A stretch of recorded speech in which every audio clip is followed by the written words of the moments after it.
Estamos de volta com Ideias em Tese e hoje recebemos Michele Machado. Durante o doutorado na Unicinos, a nossa convidada fez uma pesquisa que investigou como acontece a mediatização da narrativa histórica em obras de ficção como as minisséries. Então, Michele, a gente quer saber agora quais os resultados alcançados a partir da tua pesquisa. Bom, eu acho que o principal ganho dessa tese é que a gente consegue hoje enxergar as minisséries não só como um produto de entretenimento, embora seja principalmente isso, um produto de entretenimento, né? Mas não seja, a gente tem que ver que não é só isso, que é mais que isso, e que tem a questão da aprendizagem ligada a essas obras. É claro que a gente precisa ter nítido que a aprendizagem midiática não é a mesma aprendizagem que a gente tem no colégio, né? Não é a aprendizagem didática ali, pedagógica. Mas sempre que tu tiver com a TV ligada e assistir alguma coisa, isso vai fazer parte do teu histórico e dependendo da tua capacidade de edição, da tua vivência, tu vai destacar pontos mais relevantes e menos relevantes. E com tanta coisa acontecendo ao mesmo tempo, a TV ainda continua sendo um veículo importante e o histórico que vem através da TV é mais fácil, é mais palatável, é mais fácil de ser transformado em conhecimento. Porque tem alguns pontos, né, alguns registros, alguns rastros históricos que são mantidos nas minisséries.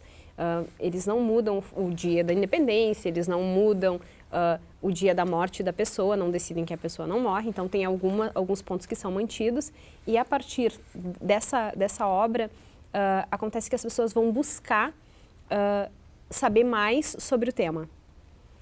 Vão ter interesse sobre o assunto e vão buscar saber mais sobre história, sobre aquele acontecimento, vão debater aquele tema, porque aquele tema está circulando na sociedade, vai ser debatido num barzinho com um amigo, vai ser debatido na faculdade com os colegas, vai ser debatido no elevador, sei lá, em determinados lugares, e isso vai gerar circulação e conhecimento. Então, essa circulação continua sempre, que acontece uma reapresentação, mesmo que seja só um vale a pena ver de novo, porque a partir dessa reapresentação está sendo debatido mais uma vez o assunto, e traz essa questão da aprendizagem muito forte, muito pelo vínculo, aquele que eu te falei, que é emocional, que as pessoas passam a ter com o personagem, que é uma cumplicidade, né, que para de ser visto como um herói ou um vilão e passa a ser enxergado como uma pessoa com qualidades e defeitos e a partir disso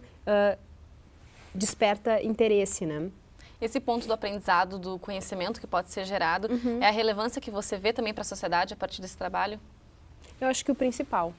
Porque se a gente começar a olhar essas obras com mais cuidado, por que elas são tão produzidas? Porque que um terço dessas tramas são minisséries históricas. E eu estou falando históricas mesmo, não de época. Não que se passou no século XVI com personagens fictícios. Eu estou falando que tem personagens reais. Essas é que eu estou classificando como históricas. Então, a gente tem que ter um olhar atento para isso. Por que um número tão grande? E é porque tem um consumo disso, né? E mesmo as biografias passam a ser cada vez mais consumidas e cada vez mais comuns. Então, é porque a história contada a partir do ponto pessoal desperta mais interesse. E a mídia tem tido esse papel de fazer a mediatização da narrativa histórica para mostrar pontos específicos, despertar interesse, trazer conhecimento, gerar aprendizagem, né? Um outro tipo de aprendizagem, uma aprendizagem midiática, mas gerar aprendizagem. Então, isso eu acho que é o principal. E aí, o que gera essa aprendizagem é muito a vinculação, a modernização dos personagens para ter essa ligação com quem está assistindo e tudo. E também qual contribuição você vê para o programa de pós-graduação em comunicação aqui da universidade, a linha que você atuava? A parte da mediatização, eu acho que é a que a gente contribui mais, porque a linha de pesquisa é mediatização em processos sociais, né? Processos sociais não são tão trabalhados nesse tema, mas a questão da mediatização a gente avançou bastante, até porque é um conceito em desenvolvimento, que não está pronto, né? E que nós somos pioneiros aqui no nosso programa em trabalhar com isso. E é bem isso de ver como a mídia tem trabalhado esses temas históricos, né? A gente não tinha nenhuma pesquisa com esse tema aqui. E outro aspecto que a gente também sempre gosta de saber, como é que foi conciliar esse momento da tese, né? 4 anos de muita produção, também com a vida profissional, com a vida pessoal, como é que foi todo esse processo? Com a vida profissional, eu tive a sorte de, nos 2 primeiros anos do doutorado, poder me dedicar mais ao estudo, que é o momento em que a gente está fazendo as disciplinas, que tem uma produção maior de artigos, né? Porque cada disciplina gera um artigo, mais leituras. Eu estava trabalhando como freela e podia trabalhar de casa, o que já evitava o tempo de se deslocar, né? De um local ao outro. E depois, os 2 últimos anos, eu já estava trabalhando fixo, mas mesmo assim eu não chegava a sentir uma interferência. Ou até nesses momentos que você tinha que viajar, enfim, para fazer as entrevistas, né? Você precisava se ausentar. Como é que foi esse processo? É que quando eu estava trabalhando aqui na TV mesmo, né? E aí, trabalhando aqui, a gente já está dentro de uma universidade e existe uma compreensão maior com isso. E dentro da vida pessoal, dessa vez, para o doutorado, eu escolhi um tema que eu gostava muito, entende? Então, nunca era...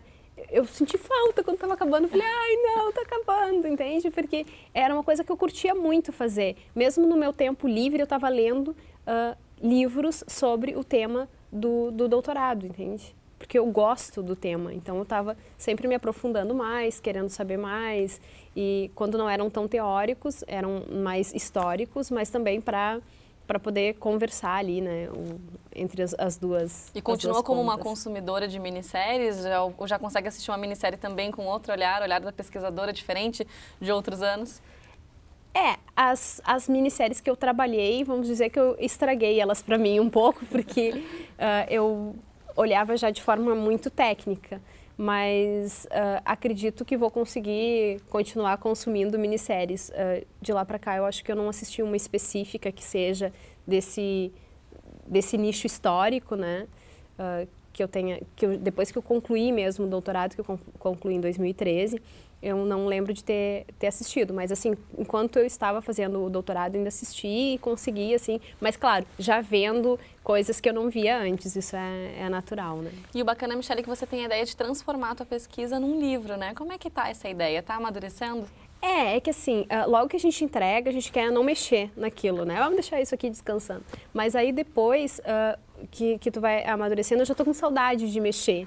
Então, eu acho que talvez pro próximo ano eu consiga voltar a mexer nesse material, a trabalhar, a fazer uma coisa mais palatável, mais simples, focando mesmo nas obras trabalhadas, para o consumidor em geral, assim, para o leitor em geral, e de repente trabalho com essa ideia do livro, que é uma ideia que me agrada bastante. Eu estou fazendo agora, em parceria com o meu orientador, meu ex-orientador, né, o professor Braga, ele está organizando um livro sobre dispositivos e circuitos, e aí eu estou trabalhando com a minissérie Chiquinha Gonzaga nesse livro, fiz um artigo fazendo uma vinculação com o tema do livro e com a obra, né, já está pronto o artigo, acho que o livro sai no fim desse ano. Bacana. E também os próximos passos da tua vida acadêmica, tem a vontade de voltar à docência? Como é que tá isso? Eu tenho muita vontade de voltar a dar aula, assim, eu dei aula na época do mestrado, né, na URGS, trabalhava com a disciplina de redação, depois quando eu morei no Rio, eu trabalhava com jornalismo cultural e era muito bom, assim, gostava bastante, gosto dessa troca com os alunos, e depois em função do doutorado acabei me enrolando e agora estou com um trabalho assim que me absorve bastante, mas penso em procurar alguma seleção e voltar à docência em breve. Tá certo, então, Michele, muito obrigada pela tua participação, sucesso para você. Tá bom, obrigada. Obrigada. E se você quer saber mais, a tese de doutorado da jornalista Michele Machado está disponível no site unicinos.br/biblioteca. O Ideias em Tese fica por aqui, você pode conferir essa e outras edições do programa pelo canal youtube.com/TV Rádio Unicinos. Nós voltamos na próxima semana, até lá!